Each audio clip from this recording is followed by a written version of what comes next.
Thank you. I appreciate it. It's good to be here. I know it's unusual circumstances, certainly. I will say it's nice to do this presentation sitting down. It is on the longer side.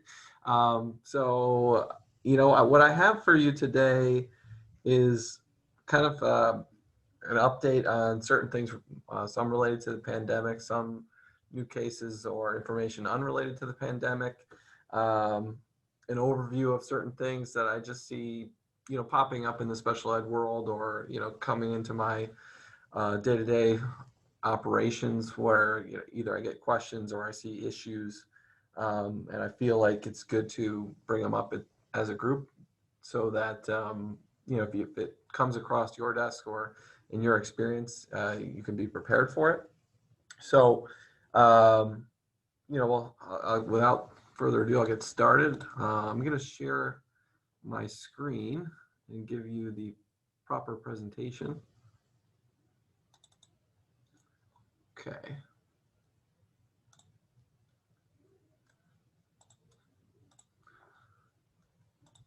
Okay.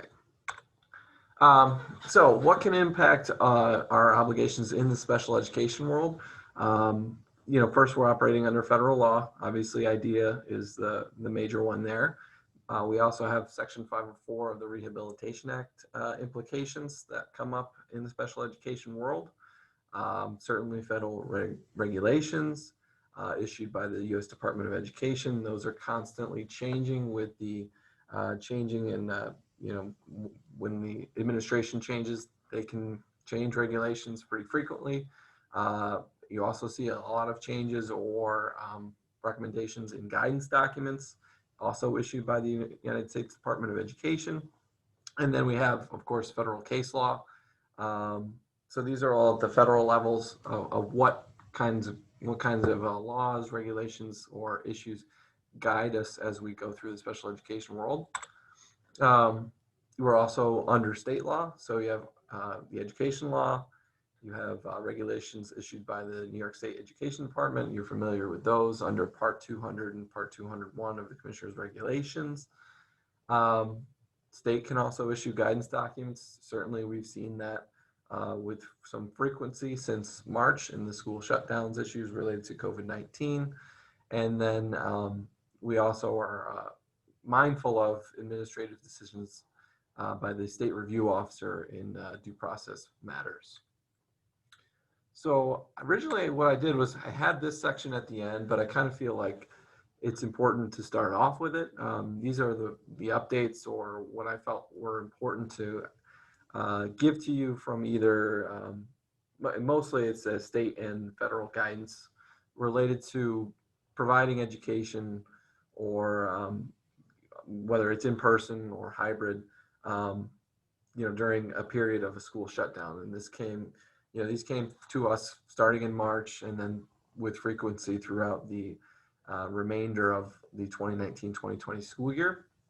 So if a local education agency continues to provide educational opportunities to the general student population during school closure, the school must ensure that students with disabilities also have access to the same opportunities, including the provision of FAPE. So we know that if we're open, and what that means, if we're open hybrid, if we're open full in person, or if we're open strictly remote, we have to meet our obligations under FAPE, or we have, those obligations are still on us. We don't have, it's not an excuse to say school shut down, so we don't have to provide education or appropriate education to students with disabilities, whether that's under IDEA or 504. It's clear, state, federal level, we've got to provide, offer FAPE if we're open. The schools must ensure that to the greatest extent possible, each student with a disability can be provided the special education and related services identified in the student's IEP developed under IDEA or a plan developed under Section 504. So you have those obligations and you have to do everything you can, everything in your power essentially, to offer the student a FAPE or an appropriate education under 504. So this one's kind of important because it set off, I don't want to call it a panic, but we got a lot of questions or issues related to the language here in this guidance. So essentially what it said was IEP teams may but are not required to include distance learning plans in a child's IEP that could be triggered and implemented during a selective closure due to the COVID-19 outbreak. Contingent provisions may include provision of special education and related services at an alternate location, or the provision of online or virtual instruction, instructional telephone calls, other curriculum-based instructional activities, and may identify which special education and related services, if any, could be provided at the child's home. So the language there, specifically contingent, we got a lot of questions on, do we need contingency plans for each and every student? You know, how do we address this? And I want you to pay more attention essentially to the second bullet point there, basically indicating, and this is straight from the state guidance as well, an IEP must be developed to ensure the provision of FAPE and should not be written to accommodate a temporary situation. So the language is permissive there in the first bullet point. You may, but you're not required to. So you don't, if you're comfortable with the IEP as provided, and certainly you should be drafting it as you would be any other year non-pandemic situation, you don't have to make any sort of adjustment to it strictly because of school closure or remote learning. Your IEP should be drafted and written as if school's fully open and you can provide the services that are written. We'll get into, you know, how to address certain things or what we should be doing if we can't provide them. But certainly the drafting of it should be just as you would any other situation. So don't worry or don't panic about the contingency language there. Not required. And you know, we even our office had communication with the state to reinforce that that was not their intent when they sent this guidance out. So don't read into it more than you need to. If a student does not receive services after an extended period of time, the IEP team or appropriate personnel under Section 504 must make an individualized determination whether and to what extent compensatory services are needed. So this is going to be a CSE or 504 level decision. And that will apply not just in this case where a student has not received any services, but it also, in my opinion, will apply if you're in a situation, as one of our questioners asked about, where just due to the hybrid model or shortened day or whatever circumstances may have required, we cannot provide the services as written on the IEP in the amount that we've written them down to be. So you're going to have to make a determination as a team, you know, whether and to what extent any services are needed to recoup that, to make up for any skills that may have been lost because we were unable to do so. And that's going to be a case-by-case analysis. So, I mean, that's pretty much the guidance that we have right now from the state. Thankfully, I haven't had any cases yet where we were looking at extensive or significant compensatory services, but that's not to say they're not coming. As we'll get into when we talk about due process hearings, there is obviously a 2-year look back period, so we may be facing quite a bit coming up, and that's through no fault of anybody in school districts. You know, it's just because of the situation, it's very difficult to meet all the needs and services that are written on certain students' IEPs. Okay, evaluations. So OCR, that's the federal guidance.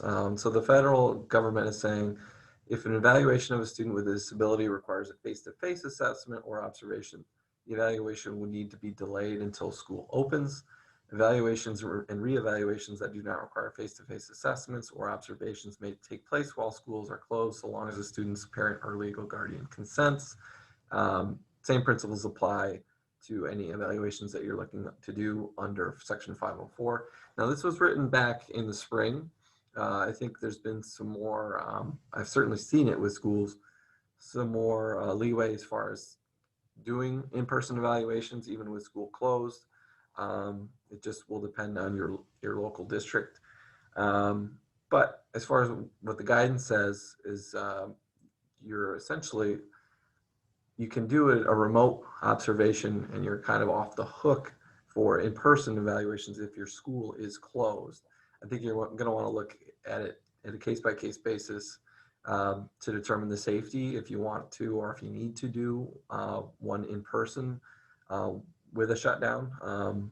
But the OCR and NICET have said essentially don't have to do it if school is closed. You can do it as best you can remotely. And now we did have a question which I will address coming up, in the next slide, about the ethics considerations for evaluators. And I think that was a very good question, and I found some language addressing that. So we're still under the 60-day time frame. There has been no change there. The state has encouraged schools to work with parents to reach mutually agreeable extensions of time. Whether you're going to have cooperative parents, I can't say, but that's what the state is telling us, to try and, as best you can, find a way to find some middle ground with parents to get an extension if you need to, because right now there's been no change on the timeframes.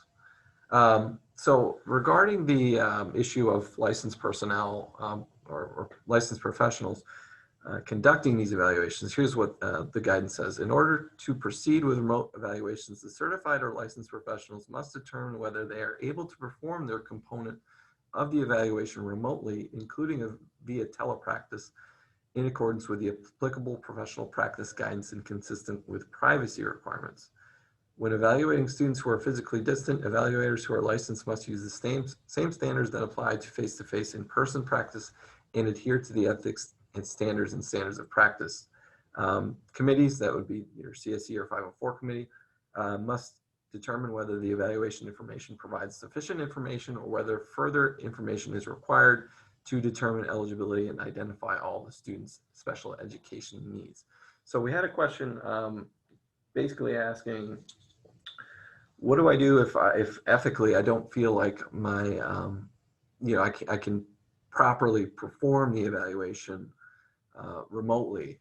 And essentially what this is telling you is you've got to make that determination as a professional according to your certifications and licensing. And then what I would say to you is if you feel that you can't and you're getting some pressure, I think you need to make it clear to the team that for X, Y, and Z reasons, the evaluation is not going to provide sufficient information to meet the requirements.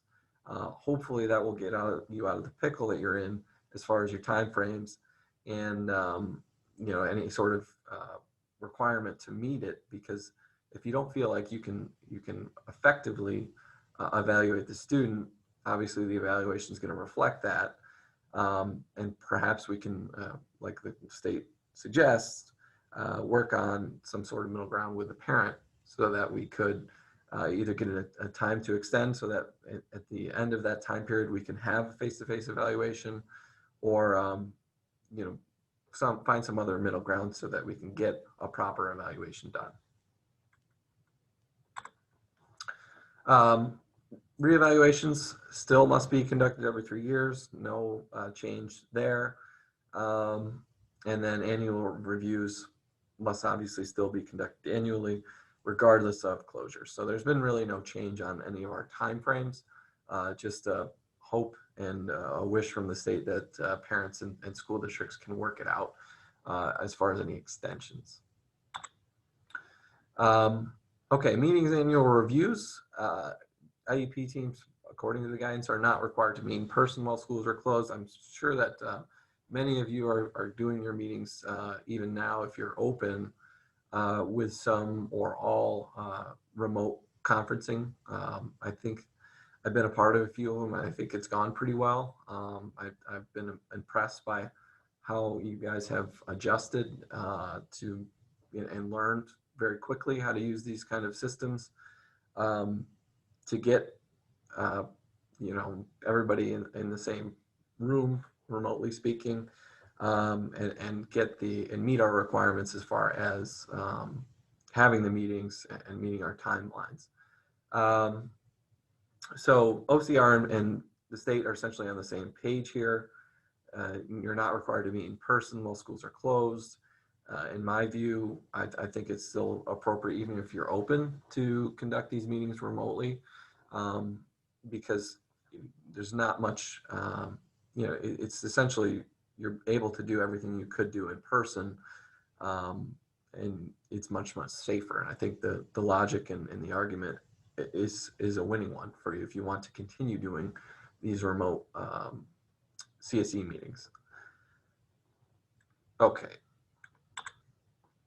Consents, not a real surprise here, but we do have official guidance now that you can receive your consent via e-signature, so you don't need paper copies. I mean, that's good news.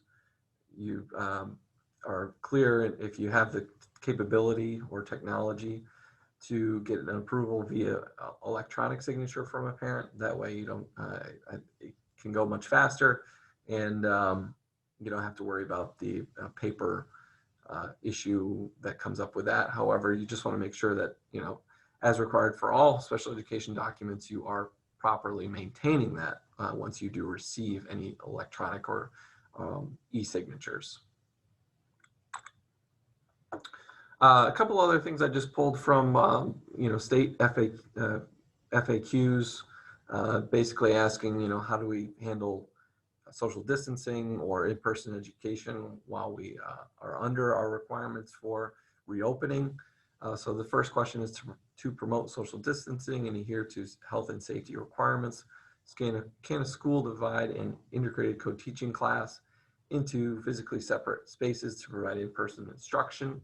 And the state has said yes, provided there is a certified general education teacher or a certified special education teacher assigned to each instructional group.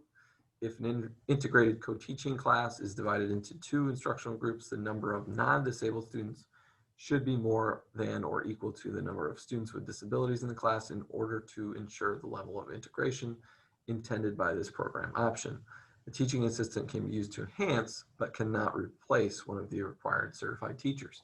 So a little bit of some leeway there for you as far as complying with social distancing and your requirements for integrated teaching. What about, certainly we have cases, and I've already had a couple come in, where parents are obviously under the law required to notify schools by June 1st of the preceding school year about their intent to receive special education services if they're homeschooling their student. And generally, I recommend obviously sticking to that and not making exceptions. This is kind of the one situation where I think it makes sense in best interest of the students to use your discretion. The state would like you to do so as well. If you get a request for services and obviously the parent has not met the deadline of June 1st of 2020, consider that, consider what would be best for the student, because everybody's kind of doing the best they can here, and the state would, there's no requirement, but the state is asking you to use your discretion as far as providing those services for the 2020-2021 school year for students who are in non-public or secondary school or homeschool.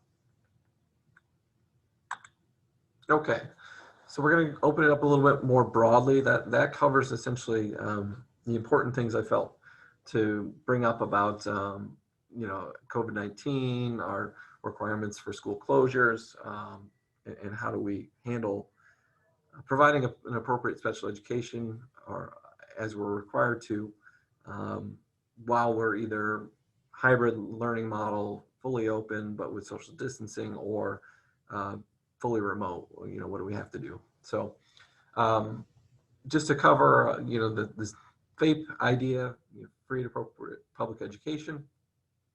So the standard prior to 2016 basically entitled that a student was classified student was entitled to FAPE. There wasn't one standard essentially provided by the Supreme Court of the United States prior to 2016. So we had a kind of a hybrid throughout the country of different circuit courts. New York State is under the Second Circuit, requiring or providing what type of language meant free and appropriate public education. That changed in 2016. So for New York specifically, prior to that, we were under the requirement that a program is reasonably calculated to confer an educational benefit that is more than de minimis, basically more than the minimum. And also the IEP must be reasonably calculated to ensure that the student makes meaningful progress. The Andrew case in the Supreme Court set the broad standards for what FAPE is for classified students, both mainstream and non-integrated settings. So now we know it's reasonably calculated to enable the child to receive passing marks in advance from grade to grade. What you need to know, though, is that really doesn't change things in New York State. So New York, you can make an argument, has similar language, or it has even more protections for students with disabilities. But in no way did the Supreme Court lessen the standard for us. So essentially, we need to provide a student an IEP reasonably calculated to make progress. So importantly, the court rejected the standard set by the court below, which is basically saying the school needed to provide the minimum, and also rejected the parents' proposed standard, which was a significantly high burden for a school district to meet, which would be a provision of opportunities to achieve academic success and self-sufficiently substantially equal to students without disabilities. That would be a very difficult burden for a school district to meet. And the court said no. Essentially, we're going to go by, the student needs to be able to, or at least calculated to make progress. Section 504, another consideration for us, it prohibits school districts from discriminating against students with disabilities. Obviously, it's a much broader definition of who is disabled under compared to IDEA. Then we have a different standard for provision of accommodations and modification than IDEA, and different levels of protection under 504 than IDEA. And we'll get into that a little bit later. But what I wanted to bring up is a court case which kind of talks about exhaustion of remedies and the ability of a parent to go right to federal court if Section 504 is in play. So under IDEA, if it's strictly an IDEA case, which means just a special education student classified under IDEA has an IEP, parent cannot take you to court without going first through the administrative process of a due process hearing. And we will go through all of those processes. But you have to have the due process hearing first before the parent can go right to federal court. But if Section 504 is in play, and these two things can go together, they can be connected. I had a case recently where the student was certainly classified under IDEA, but because the parent was seeking damages, money damages, which are not available on a due process hearing, they brought a case under Section 504 because their argument from the parent side was it amounted to essentially discrimination based on disability. And that's where 504 gives a little bit more protections for students with disability, or provides for parents the opportunity to attack you in a different way, because if it's a significant enough case, the parent could seek a monetary award from a school district under 504. So, and 504 also allows a parent to bring suit initially in federal court, and that's what this case really was deciding. Like I said, the general standard is that the parent must exhaust their administrative remedies, which means essentially they must go through the school district processes first before they can go right to federal court and file a lawsuit. But in this case, the distinction of when the parents could sue directly to the court versus the administrative proceedings it was clarified. It was a two-pronged test. The first prong is, could the parent have brought the same type of claim against a public facility that is not a school? So for instance, a library or theater or any municipal facility, would the parent have had a claim against them? And we're not considering the educational aspect. Second part of that test is, can an adult at the school bring the suit against the district for the exact same claim? If the answer to both of these questions is yes, the parent does not need to go through the IDEA administrative processes before bringing a Section 504 case in court.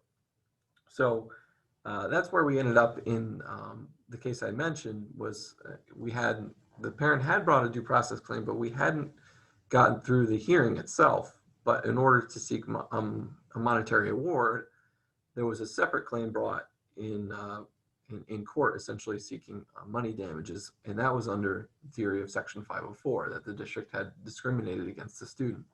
The case actually did not go to trial and settled ultimately, but we probably it would have been a fight over whether this two-pronged test would have prohibited the parent from succeeding in federal court before the due process hearing had been concluded. A couple changes on graduations. You may have heard this or you may be very familiar with it. I just included it just in case. Regulations for the state education department were amended to expand diploma options for students with disabilities, and that comes from Section 100.5 of the Commissioner's regulations. Changes provides for general requirements for Regents diploma, local diploma, and career and technical education programs. 100.5 was amended to provide that upon written request for an eligible student or the student's parent or guardian, the superintendent may determine whether a student has met academic proficiency standards when he or she cannot meet the local diploma standards. And Section 200.4 was amended to make sure or ensure that the CSC discuss diploma status and provide parents with graduation requirements. So in your CSE teams, when it's appropriate, you are now required to discuss the diploma status and the graduation requirements with parents, again, when appropriate. Okay, FERPA provides access to student records by the parent and guardian of the student and prohibits access to student records by third parties. Also provides the right of a parent or eligible student to contest the accuracy of a student record. So a couple questions on FERPA and exactly what to do. So report cards, our requirement is that we can't include on the report card that the student is receiving grades and the grade is based on a modified or alternate education due to their special education.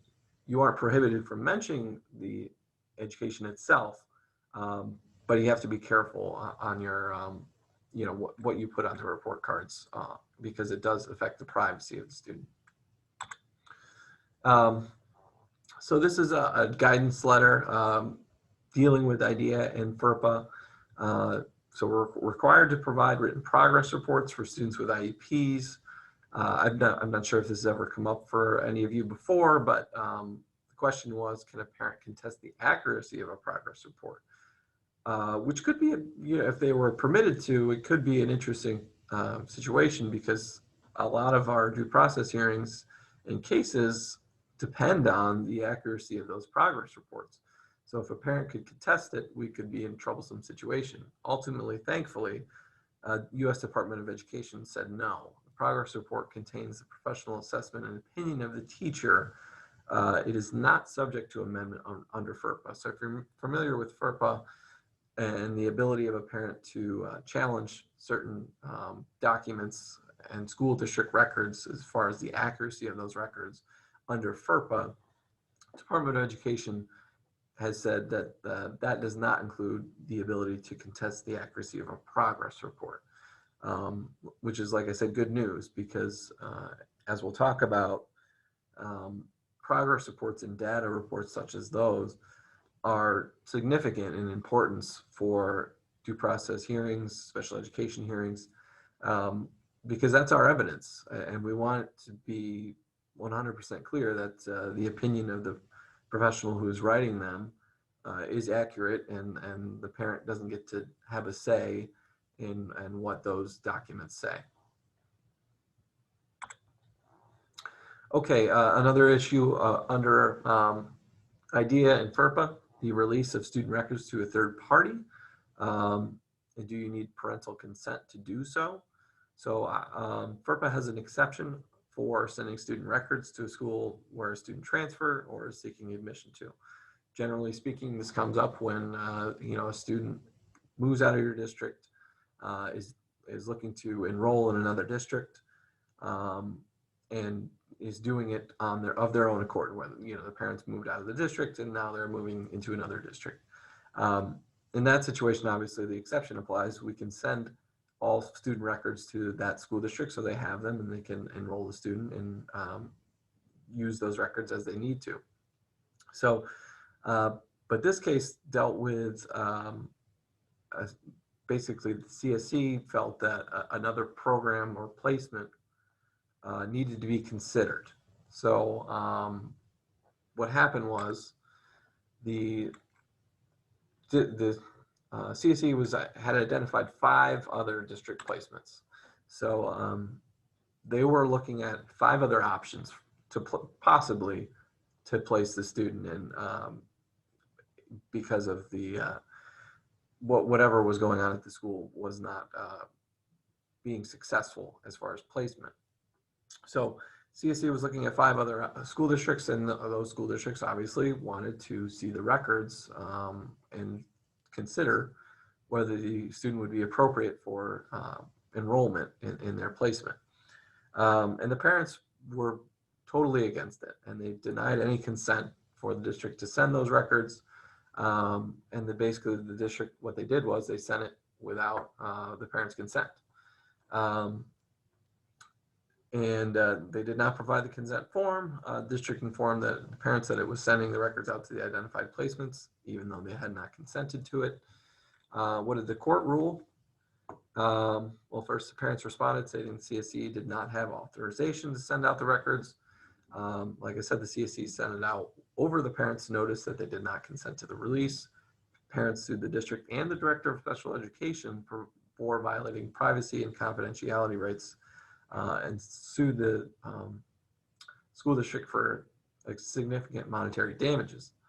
The court dismissed the FERPA and HIPAA claims. So basically what the court said in those matters is that there's no private right of action under FERPA, which just means an individual does not have the right to sue for harm to themselves under FERPA.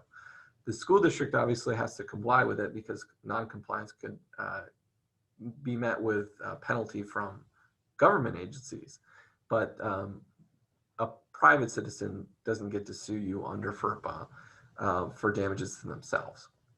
However, the court did say the plaintiffs had a viable constitutionally protected privacy interest in the release of medical information. So it wasn't an analysis under FERPA, but under the United States Constitution. So basically the lesson to learn from this case is that we have to be very careful in a situation where, and certainly it'll come up, where you're considering a new placement for a student at perhaps at a BOCES program, and that program needs to review the records and determine if the student's appropriate to be placed there. So what do? You should make sure that any record being sent is relevant, obviously, in the admissions determination. So limit it to whatever that district or placement, BOCES, whatever it may be, needs to see. And then make sure that you remove essentially or redact any personally identifiable information or potentially personally identifiable information from those records. So if you redact it and there's no way for the district that's receiving it to be able to identify the student based on it, you will be fine. But you just have to make sure you go through that and confirm. So you want to double or triple check yourself that you've removed or redacted all of the personally identifiable information before it's sent to those districts. If you do so, you won't be at risk of any significant issues under, whether it's under an analysis of the Constitution, FERPA, etc. But just make sure you're very careful and double check yourselves on that redaction. Independent evaluations, another thing that's becoming very popular, and I'm getting a lot of questions, or our office is getting quite a few questions about it during this time frame. So obviously, generally, CSEs are required to evaluate students upon the referral of the student for classification, and then again every 3 years under your reevaluation requirements. Parents can submit private evaluations they obtain independently to the CSE.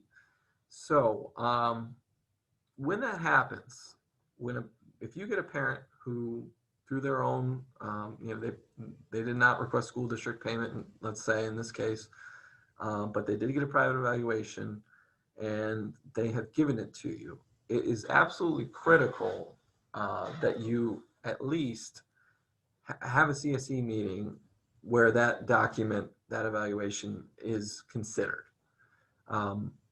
If you get a case where you stand by the school district evaluation, you feel it's appropriate, you don't feel that the parent's evaluation is appropriate, but you don't consider it, that could be a significant problem at a due process hearing. What we want to have is some type of evidence, meeting minutes, attendance records of the meeting, the document itself. I mean, we want to be able to show that the CSE took this under consideration, accepted it, and basically determined that it was not appropriate, or they disagreed with it enough that the recommendations in the private evaluation, assuming you disagree with it, were not implemented. If you don't do that, you essentially waive any argument that, or from the parent side, that it wasn't appropriate because you never considered whether it was appropriate. So that's one thing I've seen come up recently, and I want to make clear that you don't have to accept it. You just have to make sure it's considered and reviewed. You can certainly rely on it if you find changes, and I like to see sometimes where, if a parent gets a private evaluation, if there's anything in there that we don't object to, implement it.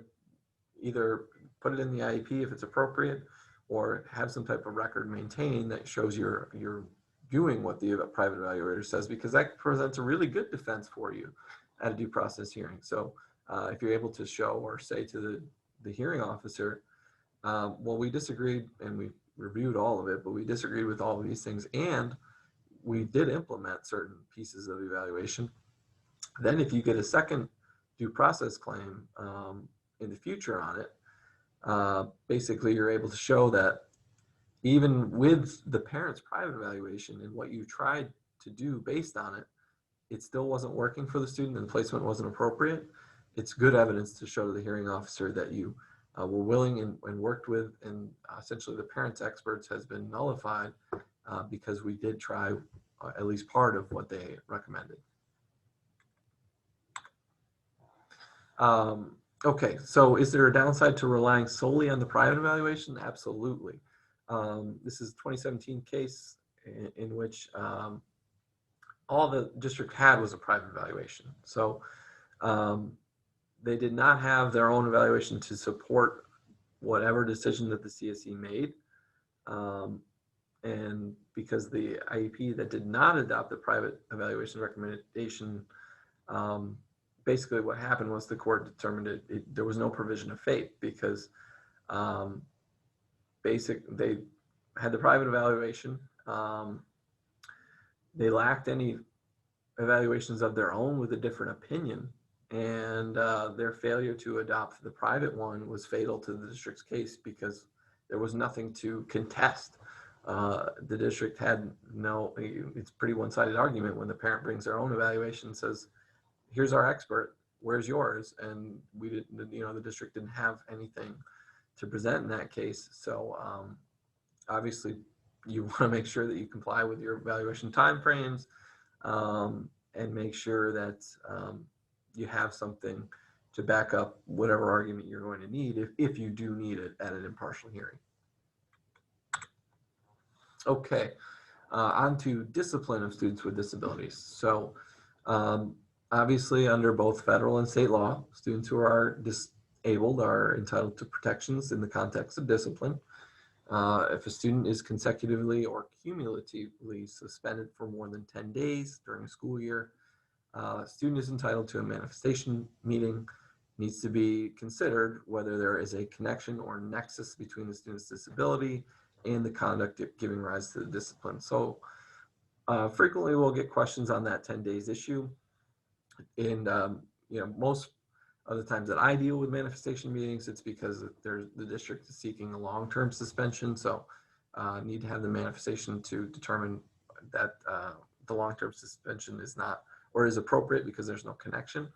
But the statute provides it's either consecutively or cumulatively. So, if you have 2 days here, 3 days there, and it all adds up to 10 days, you got to remember to have the manifestation meeting.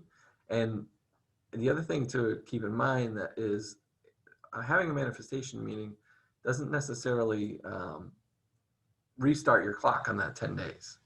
If you've gotten to 10 days, obviously there's been clearly a pattern, or at least a parent's attorney is going to argue that there's been a pattern.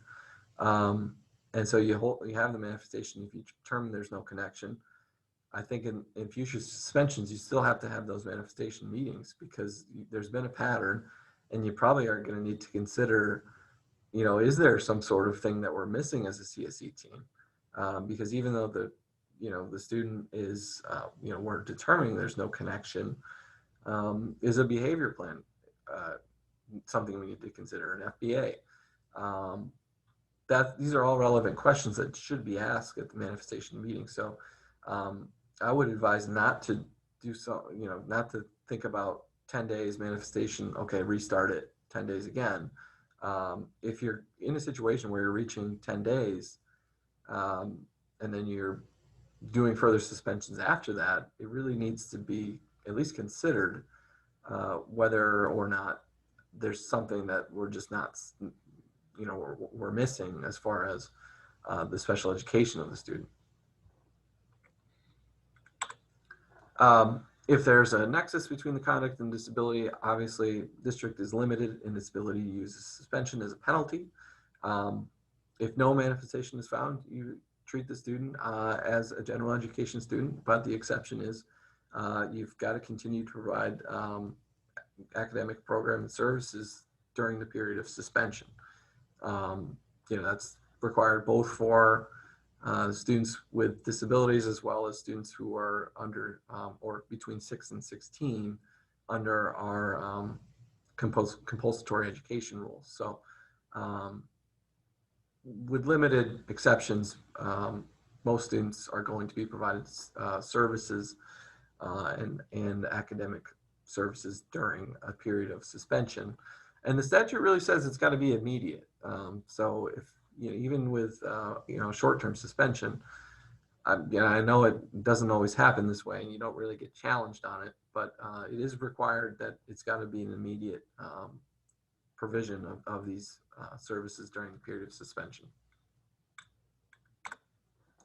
Okay, the process of a manifestation meeting. So first, the question is, the first thing you really should consider was the behavior caused by or directly and substantially related to the student's disability.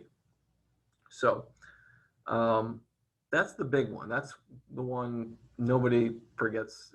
We always address that, or at least every manifestation meeting I've been to is address that question.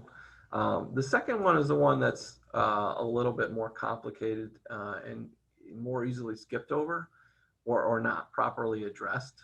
And that's the question of, was the behavior a direct result of the district's failure to implement the IEP or 504 plan?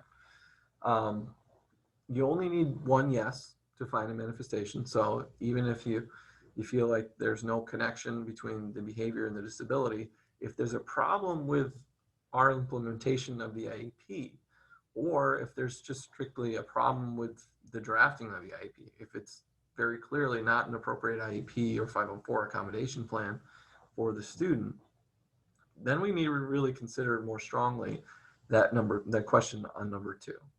I've had cases where, it was just clear, and the parent had an attorney involved, and there was just really no way for us to argue that the IEP was truly appropriate for the student, and that's not going to survive you the manifestation argument. If for some reason that there's something missing in the IEP, or it's just not appropriate,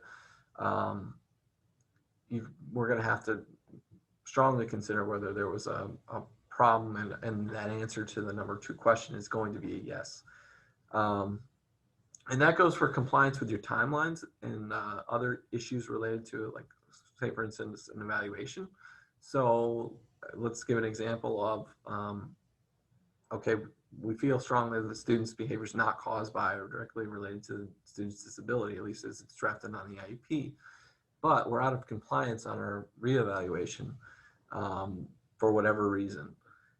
That's going to, if a parent's attorney gets involved in that, if I'm that attorney, I'm arguing very strongly that how can you even consider whether the behavior is directly and substantially related to the student's disability if you haven't evaluated under your timelines, because you haven't been able to determine what the, if there is a change in the disability, or what the IEP needs to say after the reevaluation. So in that type of case, you may have a situation where essentially we have to answer yes to the number 2 question, and we're not going to be able to discipline the student, even though we would really like to, because we feel that there is no connection. So that's just more incentive to be really careful and cautious on your timelines, and make sure everything's lining up, and you can support it in any sort of argument, because that, to me, that's where we get attacked a lot. If we end up in situations where we're at a superintendent's hearing, and if you've ever been involved in those hearings, the evidence is always on the district side. There's really no way for a parent or a parent's attorney to successfully dispute the argument or the evidence at a superintendent's hearing. This is where they're going to try and attack you and try and get the student back in school, is issues with the IEP or 504 plan. They're going to try and say that it's not appropriate, something's wrong, and because of that, it's a direct result of the district's failure. That being, the student's behavior is a direct result of the district's failure, and it must be a manifestation. And that can be a really messy argument if you end up, because manifestation can be it's a very shortened due process hearing, but it can be really messy. So you want to make sure everything is lined up.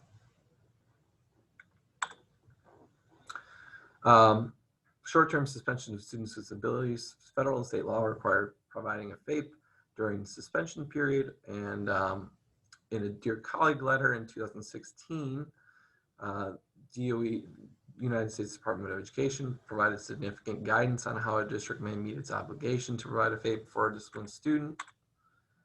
The letter states that districts need to consider the implication of students' disability on his or her conduct and the impact of short-term removals, and or on ensuring FAPE is provided. So the first 10 days cannot be considered free days. We have to provide the education during those time periods. And you really should be starting your analysis in the initial 10 days, according to this Dear Colleague letter, as far as the student's disability and the conduct, and whether there's a relationship there. The Dear Colleague letter provides alternatives to disciplinary removals. What they're saying is they want you to think or consider other options for students with disabilities. They don't want you to just be think that you have 10 free days and you don't have to worry about your special education obligations during those initial 10 days. You can't just put it off and say, we got 10 days, we'll figure it out if it goes beyond that. the Department of Education is really concerned with the initial removal in the first place and the impact that has on the student. So basically requesting or requiring you to consider other options other than removals during those initial 10 days. It also asks districts to focus on evidence-based behavioral supports in the IEP as alternates to disciplinary removals. Significantly, the Dear Colleague letter states the use of exclusionary disciplinary measures may indicate that a child's IEP or the implementation of the IEP does not appropriately address his or her behavioral needs. So that's pretty significant. So they want you to consider other options. That could include an FBA and a behavior plan. They are proactive on this, or trying to get you to be proactive on this, so that we're not just sending a student home for 5 days or whatever it may be. They really want you in problem-solving mode to address the behavioral needs of students and alternative options to support them, but having them remain in the building without suspending. Warns of the implications for excluding disabled students, even in the short term. Quote, schools should note that recent research demonstrates that short-term removals from the current placement generally do not help to reduce or eliminate the recurrence of misbehavior. It also ties short-term removals to student disengagement and dropping out. So just further incentive to consider other options, or what else do we need to do to support and benefit this student.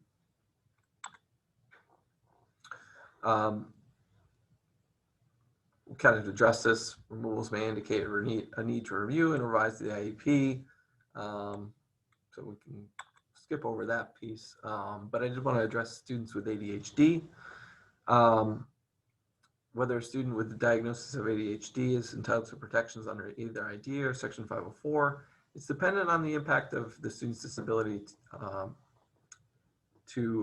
and the access to education. So a separate Dear Colleague letter in 2016 questions whether all students entitled to Section 504 protections are receiving them. This was a big deal. The question was essentially, are we providing are we missing students with ADHD, and what do we need to do to support them? I thought I had another slide on this, but essentially the question, you're not going to be able to argue that just because, say the student is a great student, has great grades, that's not going to get you out of the analysis of, is the diagnosis of ADHD impacting their education. So you have to go deeper than that. And so, because I've seen that before where, the student is a very successful student, but still the question is their learning impacted? And I think what your colleague letter said in 2016 is certainly, there's an argument that it is. Least restrictive environment, just a general definition here for you: the extent to which a special education services are provided to a student in a setting with the student's non-disabled peers and as close to the student's home as possible. So that's what we're attempting to do, but that's not the only part of the requirements. It's least restrictive environment to enable the student to make academic or progress. So if they're not going to be able to make progress, say for instance in a general education setting, then what's the next step for us on the spectrum? And that's what I've provided here. So general education is obviously the least restrictive. Moving on down, consultant teacher services, indirect and or direct consultant, resource room, related services, integrated co-teaching, special class, special school, and then down at the most restrictive end of the spectrum, we have private day and residential schools, and then most restrictive by far, obviously, home and hospital instruction. And I know it's difficult, especially in our area, to find specific placements. but unfortunately for us, it's not really a defense, any sort of court proceeding or due process case to say, I couldn't find a place for the student. The law doesn't, there's no exception in the law for that. It's not an excuse, but this is your spectrum, and it's important to keep it in mind as you make decisions, because what we're finding here is the state is really serious about inclusion, and so more and more we'll see hearing officers and the state focus on that as far as placements going forward. So keep the spectrum in mind, but also remember, as I said, least restrictive environment is the first part of the sentence. The student also has to be able to make progress in that environment. So if you're in the least restrictive environment, according to this chart, but the student's not making progress, then it's obviously time to consider going down this arrow. Some sample factors to evaluate the restrictiveness. So what's the extent of the education of students with disabilities in the classroom? The location of the services delivery. Is it in the class? Does the student have to leave? What's the amount of time spent in the setting? How close to home is the student? And again, another difficult situation here in our rural areas where you can have a BOCES placement, which the student has to ride a bus for, an hour or more. That can be really difficult, but it is part of the analysis. And what is the student to teacher ratio? Some more factors to evaluate the appropriateness of general education for the student. Does it match the student's needs? What is the extent of special education services are needed to participate in the general education curriculum? Are there similarities to other students in the class? What are the benefits or the harm with respect to needs, including learning and social emotional needs? And then the extent of modifications or human resources needed, would they consistently detract from other students? All appropriate considerations to keep in mind as you're going through that least restrictive environment analysis. Okay, so this is where we at. I got my slides a little mixed up, but this is what I was talking about with the students with ADHD in Section 504 Resource Guide. It provides extensive information to assist school districts in meeting their obligation under Section 504. So the guidance includes ensuring that teachers and appropriate staff have access to a student's 504 plan, a review of the broader definition of what is a disability under Section 504, which is specific to ADHD and includes mitigating measures such as medication strategies are not to be considered in determining the student's disability. Informs districts that the U.S. Department of Education will presume a student with a diagnosis of ADHD is disabled unless there is evidence to the contrary. So that's a pretty big one, that presumption there. Essentially what they're saying is if a student has ADHD, we're going to presume that because of that, it's impacting their learning because they can't, they're unable to maintain attention in the classroom. And do we need to consider accommodations to address that? So students with ADHD, we should conduct an evaluation which diagnose student demonstrates to teacher or parents whether they have considerable restlessness or inattention, trouble organizing tasks and activities, communication or social skills, students with a high number of disciplinary referrals for disruption in class. That's an important consideration. If that's true, is that an issue related to their inability to maintain attention levels in the classroom? And do we need to do a further analysis because of it? The definition of disability is to be construed broadly, and the determination of whether an individual has a disability should not demand extensive analysis. So this is what I was talking about with grades. High grades are not a determinative factor. If a student spends additional time or effort to achieve those grades, he or she may be disabled. We need to look to how much time or effort a student without ADHD spends versus how much of the time a student who's diagnosed ADHD is spending when determining a need to protect. And then inattentive type ADHD is especially hard to address. Parental support of tutoring and assistance with homework needs to be considered. A few slides on just restraints and seclusions. The United States Department of Education issued guidance as to when the use of restraints and seclusions may result in discrimination of a student with disability under Section 504. So I had a case dealing with restraints and seclusions, and it was a difficult one because it was a student with autism in a pretty restrictive placement, and school did a great job of documenting restraints, but the other side was essentially able to just point out the sheer volume of them. And so that became an argument between the district and the parent side. So it's just something you have to be very careful about because it can be interpreted in a way that you're not worried about it, because that's what the student's placement is, and it certainly seems appropriate for the student to be there. And the only other option for you may be to go more restrictive, and you don't want to do that.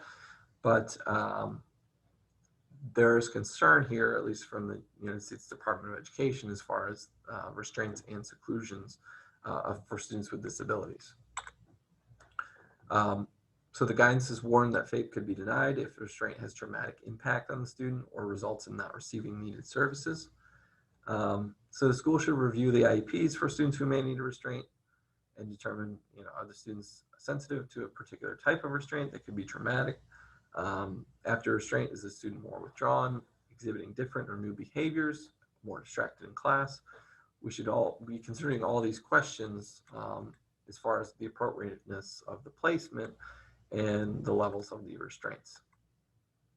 If a student seems traumatized by restraint, the district has an obligation to ensure changes to a restraint protocol for the student, make sure they are made promptly, and any needed services to address the trauma. And repeated use of restraint could mean the IEP is not providing appropriate services. So this is essentially what I mentioned as far as the case that I had. That was the argument from the other side, that there's no, whatever it is on the restraints themselves, in that situation, there was no dispute that the restraints were done according to your requirements as far as training, but it was just the number that became an issue. So if you have a student in a placement where use of restraints is necessary and it gets to a significant amount, even if you feel like they're being done correctly and there's no issue there, just the repeated use of them may be something you need to consider before it's too late, before you get on the receiving end of a due process claim, or in certain situations, a claim in federal court for monetary damages. Regulations in our state allow for restraint as long as it's reasonable to protect a person and property from physical injury, and you cannot use, obviously, unreasonable force. If the restraint is anticipated given the child's needs, the behavior intervention plan should reflect strategies. So all things to consider, essentially, if you get into a situation where restraints are necessary and they're creeping up as far as the number of them, do we need to consider another FBA? Do we need to consider adjustments to the behavior plan? We should be meeting as a CSE team to discuss all of these issues, and ultimately, do we need to consider another placement? You want to be able to establish evidence that you were proactively working on this type of situation, because that will be able to show a hearing officer, or in the case of a federal judge, that it wasn't ignored, it was being worked on, and you've done what you can as far as providing FAPE and limiting the use of restraints unless they were absolutely necessary. Just be sure if you're having to do any restraints that you provide or meet your requirements as far as documentation. That includes name and date of birth of the student, location of the incident, names of all the staff involved, A statement as to whether the student has a behavior plan, any details of injuries to student or staff, if any, and notifications to parent and staff and review of incident required by the district. All should be on your documentation so that you can address any sort of questions about the issue. And it's required by state regulations as well. So no excuses for not providing that. Section 504, just mentioned it just because, it comes up here and there. So a good refresher, under 504, a physical or mental impairment that's substantially limited to one or more major life activities. The student must have a record of such impairment and be regarded as having such impairment.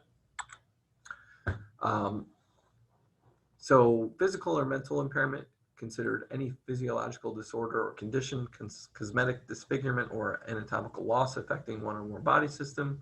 And when we're talking about a major life activity that's impacted, that's meaning eating, sleeping, standing, bending, lifting, reading, all of those major activities a student needs to do to be able to perform in school or outside. That's going to be your analysis under Section 504. How is it unique as compared to IDEA? So student with a disability under IDEA has a very specific definition. Obviously, it's included there under the age of 21, and we have our 13 classifications under IDEA. So 504 is a little bit more broad, and you can certainly have a student who has a disability but doesn't meet the classification requirements of IDEA, and that's where Section 504 comes in to provide further protection for that student. But we always recommend that you start at the IDEA or CSE level as far as your evaluations, and then you work down from there. Because you don't want to end up in a situation where you've got a 504 accommodation plan for the student, but the parent argues the student meets the classification requirements of IDEA, and we aren't providing that. So it's always good to have essentially that rule out if necessary when you evaluate by the CSE and under IDEA's requirements, because if you learn or if you take away one thing from this, if you're in compliance with IDEA, you're in compliance with Section 504. The courts have made that very clear. Your time, essentially, IDEA has very specific timelines and requirements. 504, not necessarily so. It's obviously more broad, and the safest thing you can do is comply with the requirements of IDEA because you'll automatically be in compliance with Section 504. So if you get a referral for evaluation, what are your timelines, your consent? Just like I said, comply with IDEA, you're going to be in compliance with 504. The only exception to that is your independent evaluation. That is specific to IDEA. So keep that in mind.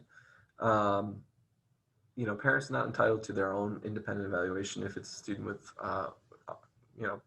under a 504 situation. If it's an IDEA student, obviously, parent gets to get one school district paid for evaluation, assuming it meets your requirements at district expense per each evaluation. Does not apply for a 504. Otherwise, they're pretty, they work together pretty neatly. So you must evaluate students under 504, must be in all areas of suspected disability. That includes a physical. I just want to mention a case on FBAs, so we'll get to that. I think that's the next slide. And your reevaluation timeline is consistent. So this is a very recent case. This is under IDEA, under the Second Circuit. So this applies to our jurisdiction. It includes New York. Recently held that only initial evaluation or reevaluation is considered an evaluation under IDEA. And that is because these types of evaluations are intended to determine whether a child has a disability and the nature and extent of the student or the special education and related services that the child needs. So it's a big deal because for a long time I think the argument, at least under the way we interpreted the law, was that FBAs should not be considered evaluations, but the state did consider them for a long time to be evaluations. That's all changed under this new case.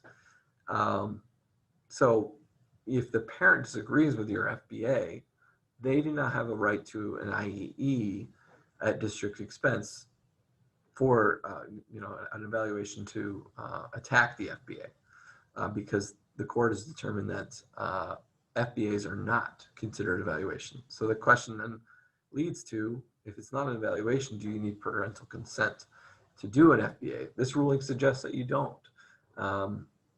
Again, probably if you can get the consent, it's probably best to do so, just so you have that backup.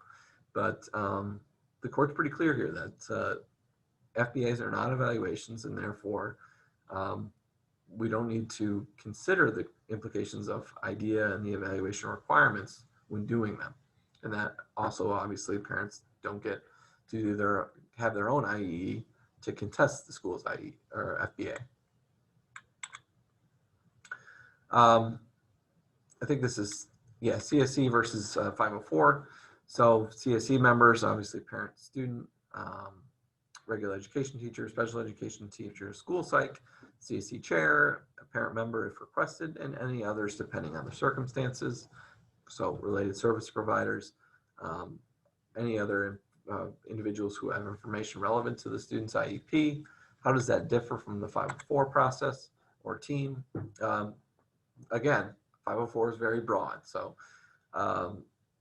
doesn't provide a specific list like IDEA does, just states placement decisions made by a group of persons, including persons knowledgeable about the child, the meaning of the evaluation data, and the placement options. So generally speaking, your 504 team is going to be a smaller group than your CSE team, but you never want to be in a situation where you're not including someone who has relevant information to the student's accommodation plan and the student's education.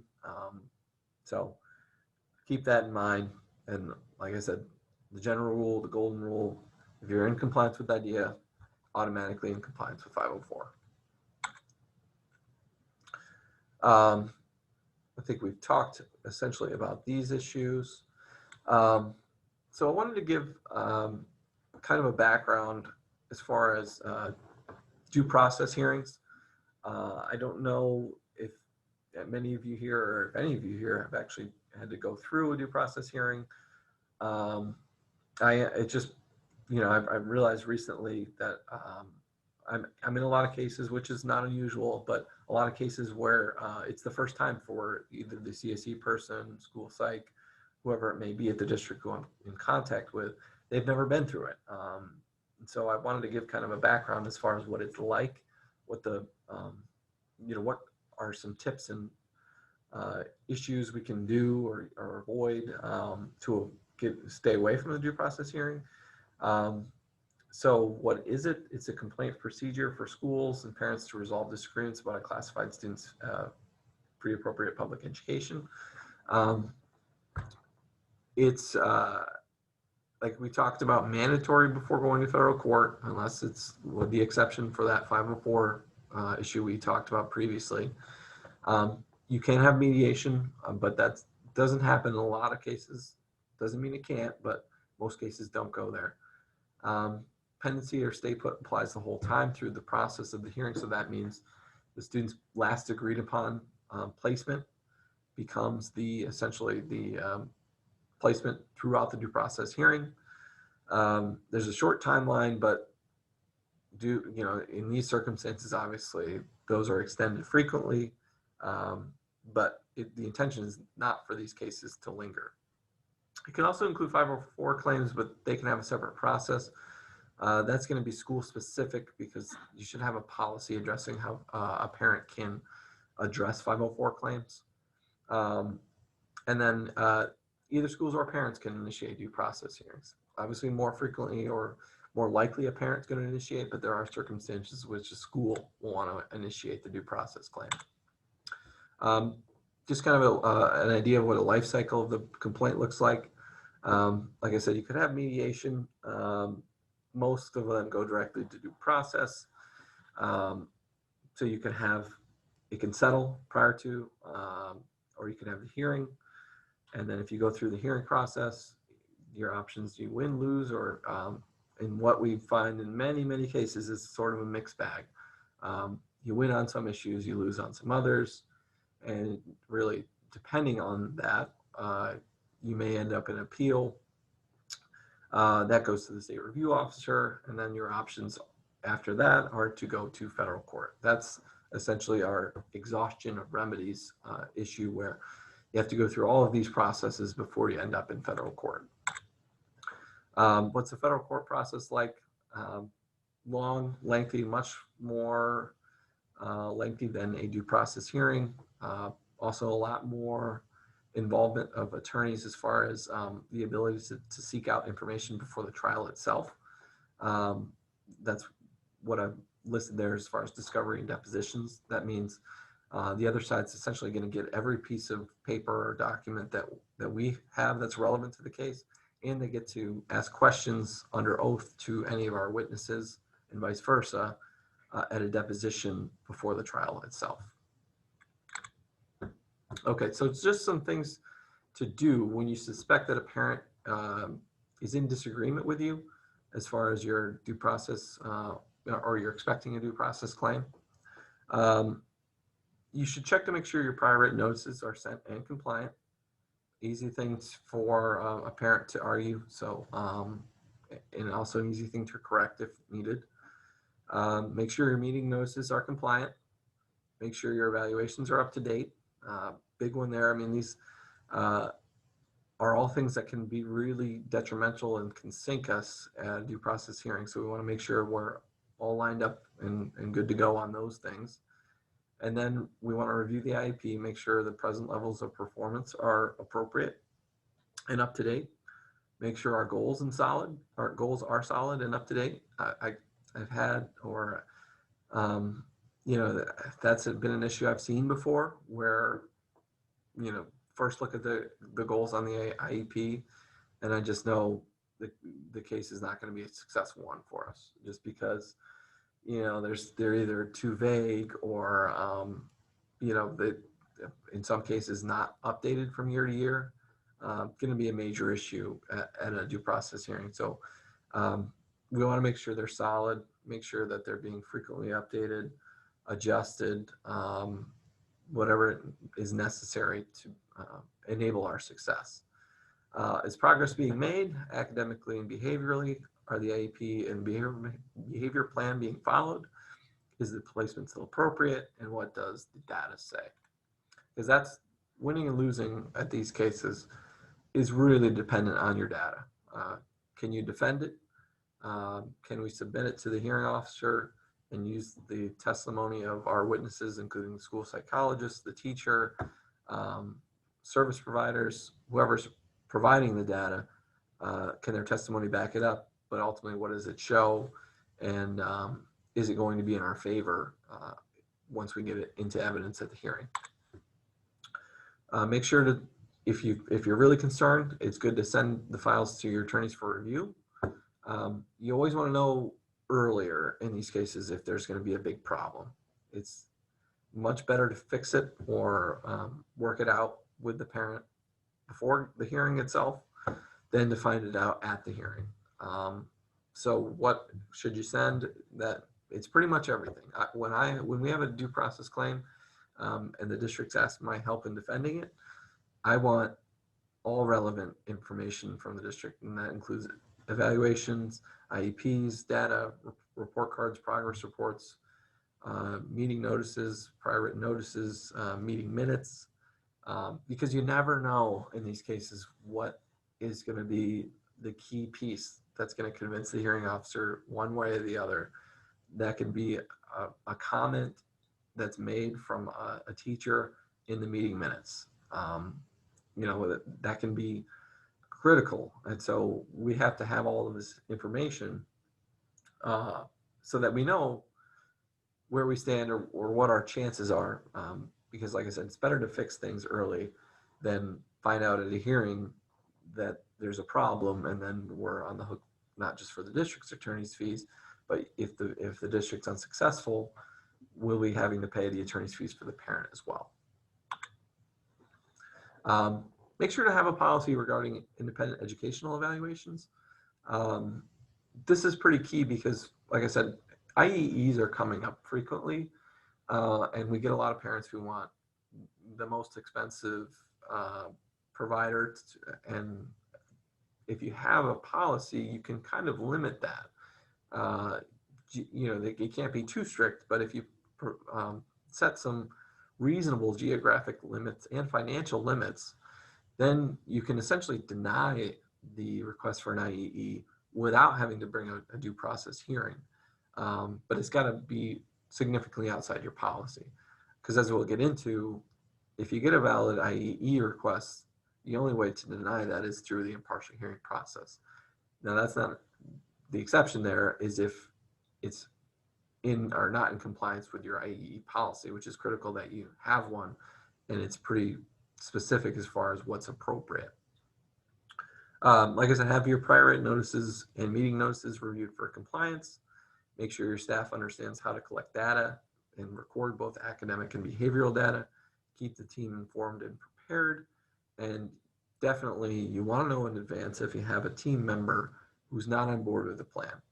You don't want to have a hearing where, whether it's through direct questioning from the district's attorney or through cross-examination by the parent's attorney, where you find out whether it's the teacher or another member of the team, they didn't believe in the plan, or even at the CSE meeting itself. You want to make sure everybody's on board with it before you go forward. Make sure to document all communication with the parents. Create a timeline. It's much easier to do this before litigation than after it starts. Make sure your child find measures are reviewed and determined for effectiveness, and evaluations are reflective of all suspected areas of disability. This one's a big one too. I've seen parents' attorneys frequently cite this one as far as their arguments, and why the student wasn't provided a FAPE is because we missed an area of disability and there wasn't an evaluation in it. So if there's any question, do the evaluation of that area, even if it's just to rule it out. You always want to have that in support of your argument if needed. Lastly, don't over accommodate the parent. I know a lot of this is about, you should do this, that, make sure you're providing all legal requirements, and we do a lot of talking about the safest way to do so, but you don't have to go overboard for the parent. The IEP is not for the parent, it's for the child. Your focus should be on providing a FAPE, not making the parent happy. Because essentially if you're over accommodating, that can really hurt you at a hearing, because you may be giving more than you need to, or you may be missing things that should be provided, but because the parent requested something else, we're doing that instead. So sometimes the parent's just never going to agree with you, and it's better to have the hearing itself than to set yourself up for failure than by providing more than is necessary. Again, your focus should always be on the student, not the parent. The district may also bring a request for due process if an agreement cannot be reached. Like I said, this is more rare, but it does happen. It should be considered when the parent is engaging in obstructionist and FAPE cannot be provided as a result. If the student's engaged in a dangerous behavior, which could qualify for an interim alternate educational setting, or again, this is a mandatory issue. If you've denied the due process, or if you denied a request for an independent educational evaluation, and the evaluation was something that fit your school policy on IEEs. Like I said, you can do a denial if the policy, or if the evaluation doesn't line up with the policy, if it's significantly over your financial limit, or if it's not in your regional area that you've provided with the IEE policy. But if it's okay under that policy and you still don't want to pay for it and have it done, the only option for the district is to do its own or bring the IE or bring the due process request and defend its IE or defend its evaluation at that due process hearing, which ultimately is probably going to be a lot more expensive than providing the IE itself, but you're going to have to do a case-by-case analysis just to make sure or review all of those things. So due process, some stats on them specifically. A 3-year analysis showed almost 17,000 filed. This is for New York State. Only 1,700, just over that, actually fully were adjudicated, which means went to a full hearing, had a hearing officer make a decision. So it's usually pretty rare if you are in a situation where you've had a due process request and you're looking at a hearing. It's usually pretty rare that you actually go forward on the hearing. Most of these cases will either settle or be withdrawn in some way or another. But there is the situation where the parties just don't agree and we end up at a hearing and the hearing officer will determine who is the most successful at the hearing. Most complaints were resolved, withdrawn, or dismissed without a hearing in most cases. It only equates to approximately 1% of the population for what we ultimately get these hearings on. Doesn't feel that way if you're involved in it. Obviously, I don't, like I said, I don't know if you guys have been in this process before. It'll take up a lot of your time and it'll certainly feel like, well, it'll definitely be more than 1% of your time when you're devoting to it. But it really is limited to a small portion of the population that does have these requests and hearings. And here's the dangerous finding is that in an 8-year study from 2002 to 2010, hearing officers supported the parent in 72% of outcomes. Now, that doesn't necessarily mean fully supported the parent, but that at least means there were some findings in favor of the parent. So I always tell districts to keep that in mind if we're considering going to a hearing versus finding a way to settle the matter. Certainly there are cases where you're just not going to give into what the parent is requesting, but if it's more on the line, just keep in mind that hearing officers, at least by the statistics, can tend to be more favorable to parents.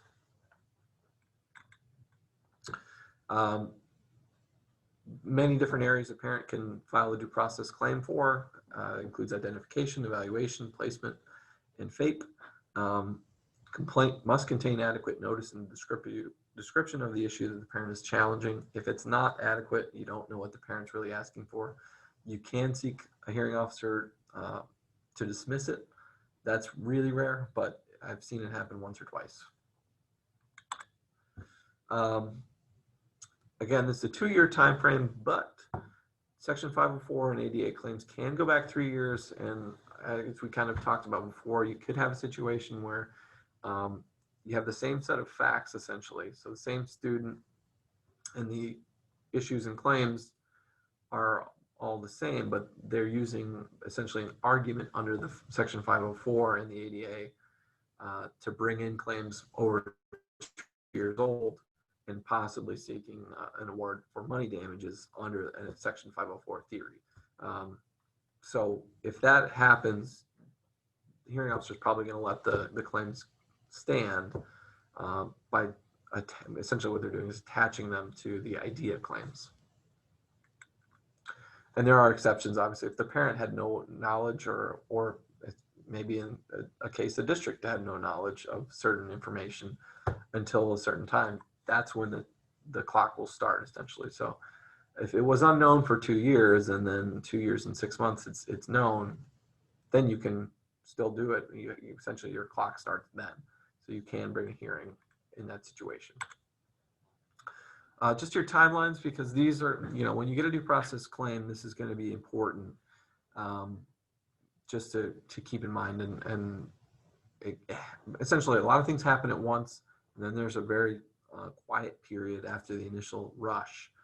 And then that's when we're kind of reviewing whether settlement or hearing is necessary. But a lot of things happen in the beginning. So You get a due process claim, the district is required to commence the rotational selection process of a hearing officer no later than 2 business days after receiving the complaint. That does not mean the district has to have a hearing officer selected, but the process must begin.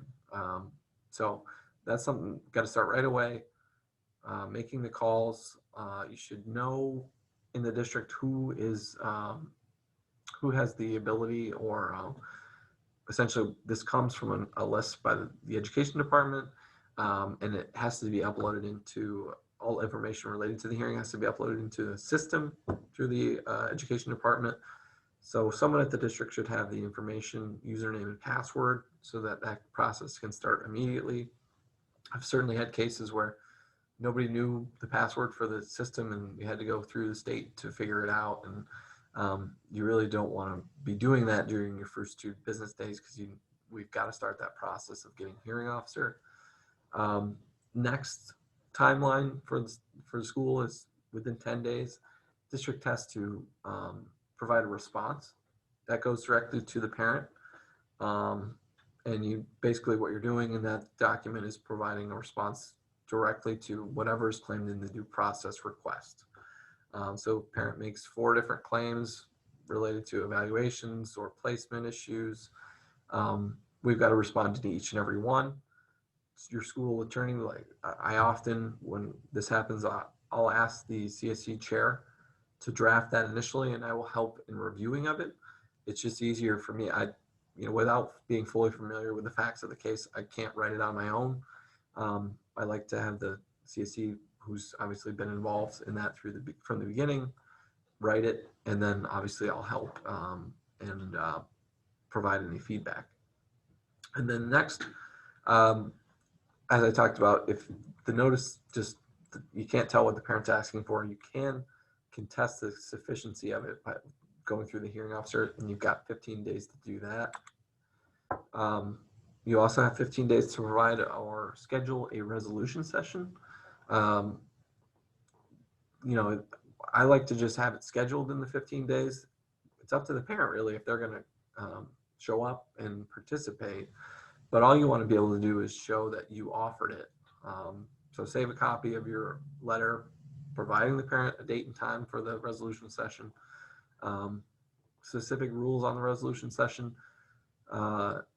I think we'll get into them a little bit later, but just so you know, the school, it doesn't have to be a full CSE meeting. If the parent brings an attorney, the school can bring their attorney. Otherwise, the school attorney is not permitted to be there. It's really, we have to know what the parent's doing. So that's the resolution session.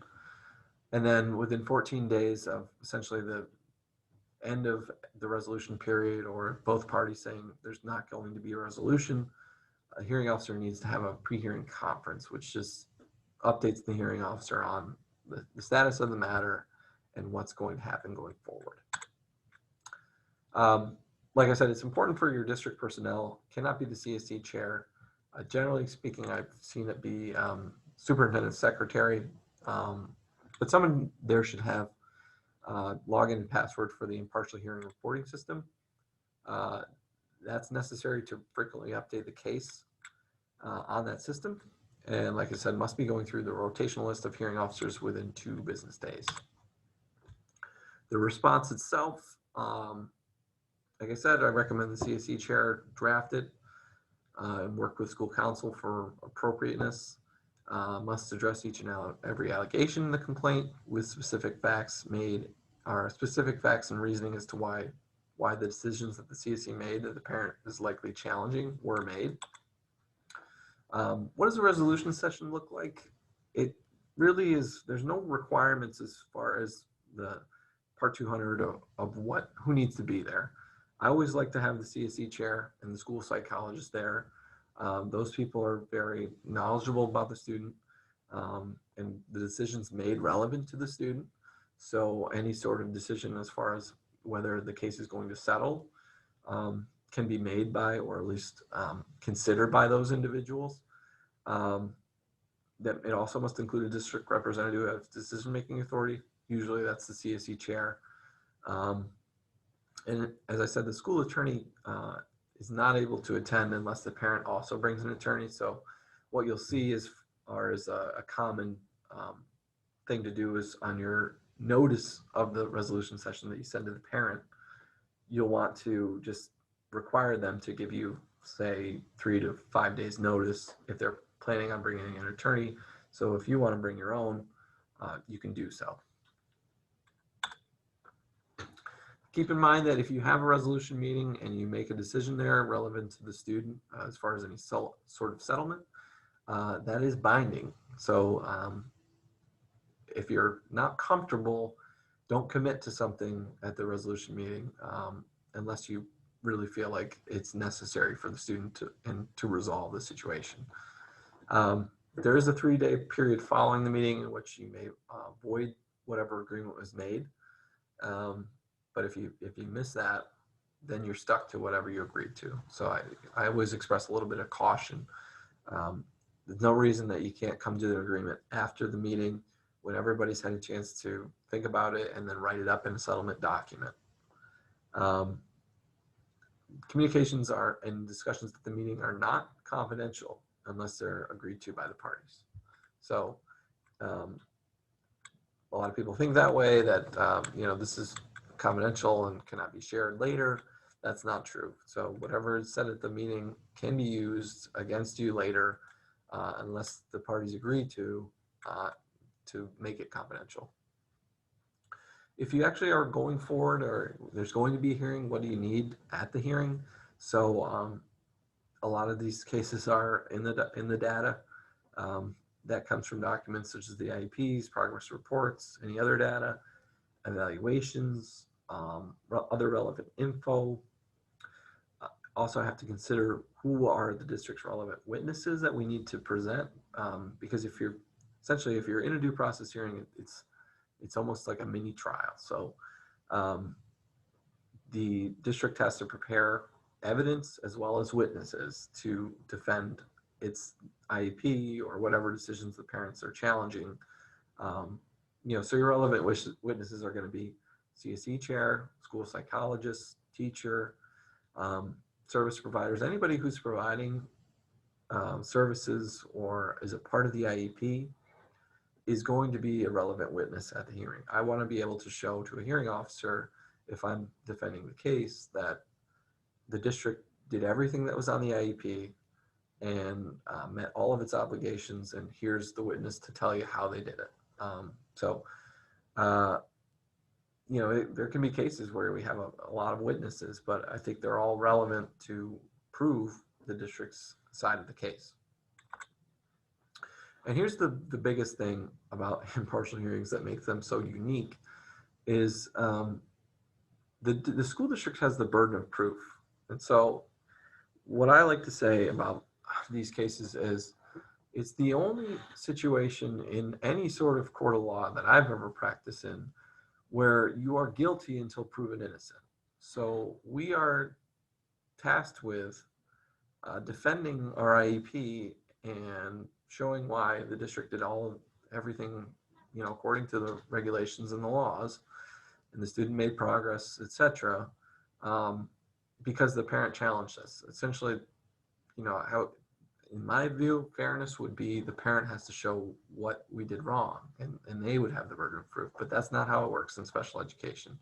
So we've got to be prepared to defend and show we did everything in our power and everything correctly, because the burden is on the district. Witnesses and order of witnesses, that's going to be dependent on the information that the school wants to present. But like I said, it's kind of like a trial. So, the school goes first.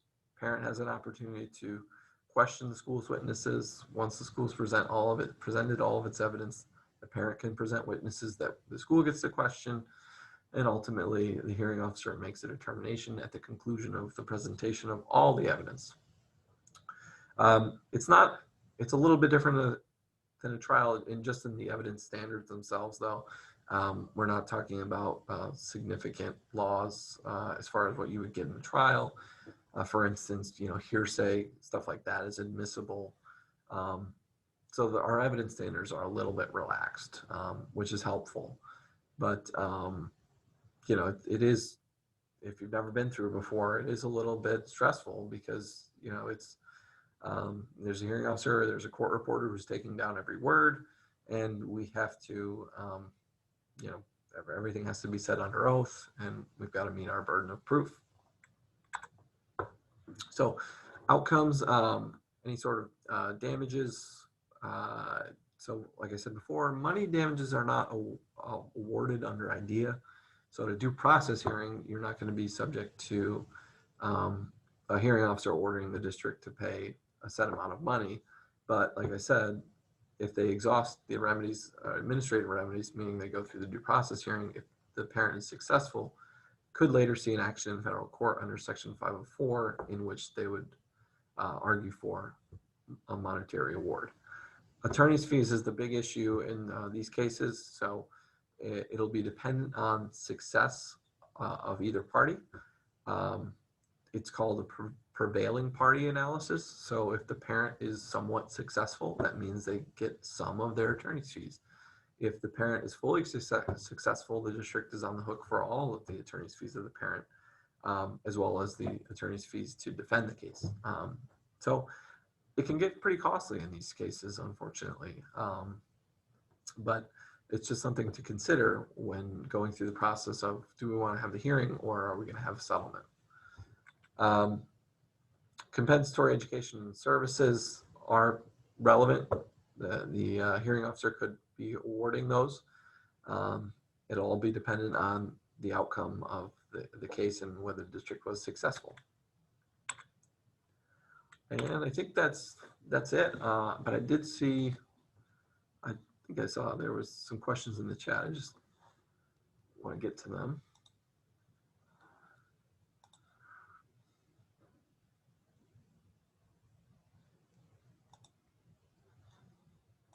Okay. And if you have any other questions, feel free to ask them.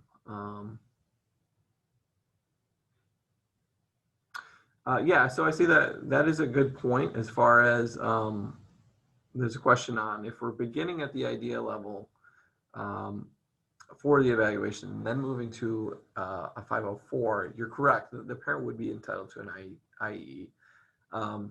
So that is a consideration to take into mind, but the other piece of it would be, is it worth the risk that we might face if, so you're weighing essentially the risk that you're going to have to provide an IE as per the district's evaluation versus the parents, and whether you're going to take the risk of a hearing officer later finding that the student actually should have been classified under IDEA and we failed to do so. So I mean, a great question, and you're ultimately just going to have to weigh the risk of those against each other. Can compensatory services be awarded for 504 as well as CSE? So yeah, I mean, the 504 process looks a little bit different. I can certainly see a case where a hearing officer does do so, but the thing to keep in mind is if you have a 504 due process request, it's going to be a little bit different than your IDEA due process request. So under Section 504, again, this is all dependent on your school's individual policies, but under 504, you don't have to meet all these requirements. You don't have to input anything into the state's impartial hearing reporting system, which is a big deal. So, you don't have to go through the hearing officer rotational list. We've had cases where, because the school policy talked about what the process looked like, I mean, you still want to meet your timelines, but you're not essentially under the overview of the state watching your every move and making sure you're in compliance with the timelines and uploading your decision, etc. So you can use a hearing officer that's not on the approved list as long as they're, essentially qualified. We've used hearing officers that we use essentially for student discipline hearings in 504 due process hearings. So it is going to be different. Like I said, you do want to compliance with ideas equals compliance with a 504, but because you're not under the guidance and review of the state in the 504 process, it looks a lot different, and it can ultimately, it's easier as far as our success because we're picking the hearing officer, and we get the, you know, the say in that matter. I'm still going through these. I'm going to make sure I didn't miss anything. We can have meetings remotely right now, even if we are in session. What if a parent demands we meet in person? You know, I don't think there's a great answer to this question. If you feel like the safety is paramount, I'm okay with doing it remotely. Unless, I guess the only exception would be if the parent has no means of meeting. Then I think you would have to consider that and implement some social distancing guidelines. And if they don't follow them, obviously, then the meeting can stop. But if the parent truly has no option and you are open and students are actually in your building, I could see a hearing officer in that situation basically requiring you to have the meeting in person. But if they have the ability to meet remotely, I'm okay with you sort of taking that stand. Because to me, as long as you provide, like if there's documents or something that that parent needs to see, if you provide them with advance notice of that, and you can document that you did that, to me, there's really not a difference between the remote and the in-person CSE meetings. Regarding sending records to next school, can we release outside reports from an independent psychologist or agency? Can we release reports from school the student attended prior to our district? I would caution against that, and just say, well, I mean, I guess it depends. If the parent's not consenting to it, the concern is even though the records weren't developed by you, they still have private or maybe perhaps for argument's sake, constitutionally protected privacy information in there. And it doesn't matter if we actually wrote that information or developed that information. What would matter for our analysis is that we were the ones who released it. So it would still be an argument against us. And so that's what I would say. You know, if you can't get consent, but you still want to do so, that's when you have to go through the analysis of removing identifiable information and determining, you know, or just double checking that to make sure that the new school cannot determine who the student is, but can give you a full evaluation as far as whether they're appropriate, if that's what you're looking for. Can you clarify LD criteria for instruction and intervention these days of COVID with hybrid learning? Everything is looking differently with supports available. I'm blanking on what you mean by LD. For learning disabilities, we have to. Oh, okay. Yeah. So your question is, what are our obligations for students with learning disabilities and instruction? For a new referral or a new evaluation, we have to document like the interventions and instruction were provided. Right, I see what you. Okay. There's really not much guidance on this stuff for us. You know, the hardest part for me and for us as attorneys during this situation is essentially we have to give a lot of answers of we don't know, just do the best you can. You know, I would say document whatever you can do for that specific situation. And, you know, I think you're going to get some leeway or some slack from hearing officer if it comes to that. But I can't say for sure. I mean, ultimately, there's nothing in regulation or court decisions or law that covers the specific situation we're under. All we have is the guidance we've received. And for questions in specific situations that aren't answered by that guidance, all we can say is just do the absolute best you can as far as meeting whatever requirements you're required to meet, and document it so that you have it going forward if it becomes a question of whether we need to do anything compensatory wise. But you know, it is a pandemic, and we're not going to be judged, in my view, as harshly as we would in a situation where we were fully open. Should we be putting in a paragraph regarding what PPE was used while evaluating, and including a statement that results should be considered with caution, but the scores are or are not consistent with past scores and or classroom performance in our reports?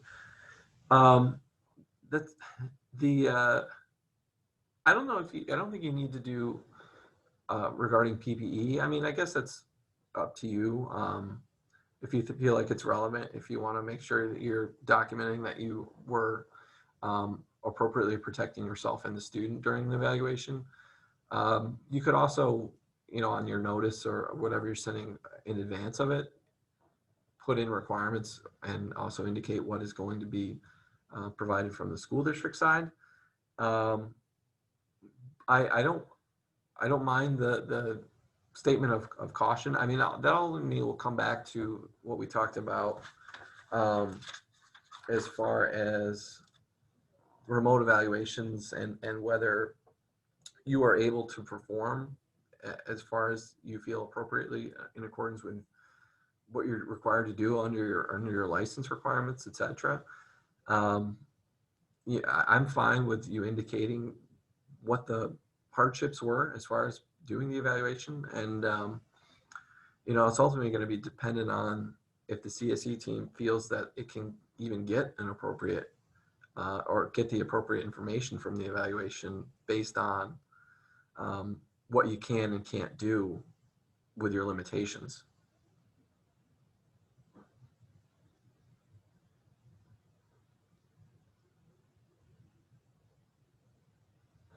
So I'm reading Jen's. Yeah, I think that's a very reasonable language to use. You've got to trust your judgment, because a lot of this stuff, they're not really legal questions. It's more of a professional opinion for you guys, and I'm comfortable supporting what you draft and what you feel is appropriate to include in your evaluations, because it's you know, you're the ones who have the expertise on that what you can and can't do, and you know, that language looks good to me.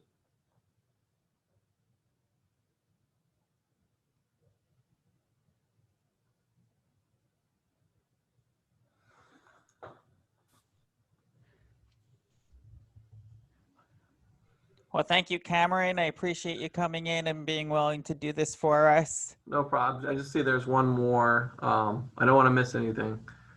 So parents who have children with auditory processing deficits use systems asking if teachers can videotape the lesson so that their child can listen to it again later. We have some students who are virtual, some are in the classroom. So it's a good question on the issue, you know, whether you need consent or anything to release this stuff. So it's type of information. It's going to depend on the type of instruction and what's going on in the classroom. So if you're worried about privacy concerns, then I wouldn't be as worried. It's just unless it's a situation where you're really basically the focal point of the lesson is not the teacher but the student. In most cases, you're going to be in a situation where the teacher is the focal point, and so you're not under a situation where it's, or at least in our view, it's not a situation where FERPA or privacy concerns are warranted from any parent if you're releasing it, and it can have students in the classroom who are not the parent you're releasing it to. What I would equate it to is certainly back before we were under pandemic situations. You may have had situations where a parent or volunteer, you know, is in the classroom and observing class, and there's nothing in FERPA that violates that. So it'd be very similar to that. And even if there's special education occurring in there, it's still not a FERPA violation or privacy issue. So we've been okay with using or taping lessons and allowing students to access them later.